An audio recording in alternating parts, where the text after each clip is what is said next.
இவருக்கு வாயால செப்டி டேங்க் ஏதாவது வருது எங்க வாயில. இந்த மாதிரி ஆளுங்கெல்லாம் உங்க கட்சிக்கு சாபக்கேடு. ஆல்ரெடி மேடை பேச்சில பெண்களை இழிவுபடுத்தும் விதமாக ஓசி ஓசின்னு கேவலப்படுத்தினாரு. அப்பவுமே பெண்கள்லாம் பயங்கர அதிருப்தி. ஒரு படி மேல ஆபாசமா பேச ஆரம்பிச்சிருக்காரு. இவரெல்லாம் கண்டனம் தெரிவிச்சா போதாது. கனிமொழி அக்கா, நீங்க கண்டிக்கத்தக்கதுன்னு சொல்லியிருக்கீங்க. அவர் துணை பொதுச் செயலாளர் பொறுப்புல இருந்து நீக்கியிருக்காரு முதல்வர் அவர்கள். இதெல்லாம் பத்தாது, கட்சியை விட்டு நீக்குங்க. இந்த மாதிரி ஆளுங்கெல்லாம் உங்க கட்சிக்கு சாபக்கேடு. திமுக திராவிட மாடல்னாலே அசிங்கமா பேசுவாங்க, இது கீழ்த்தரமா பேசுறாரு. இவருக்கு வாயால செப்டி டேங்க் ஏதாவது வருது எங்க வாயில. இந்த மாதிரி ஆளெல்லாம் கட்சி ஒரு தலைவராக இருப்பதை இது கட்சி பொறுப்புல இருந்து நீக்கப்பட்டதுனால வீட்டுல அவர்களுடைய தொண்டர்கள் குவிஞ்சிட்டாங்களாம். தொண்டர்கள் கல் எடுத்துட்டு போயிருக்கணும், குவிஞ்ச அனுதாபத்துல போகக்கூடாது. பெண்கள் எப்படி அவரு இவ்வளவு மோசமா பேசும்போது பெண்கள் கேட்டுட்டு இருந்தாங்கன்னே தெரியல.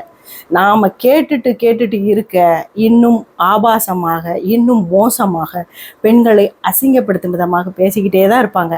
நாம எப்போது மாதிரி சூடு சொரணை இல்லாம கேட்டுக்கிட்டே இருப்போம்.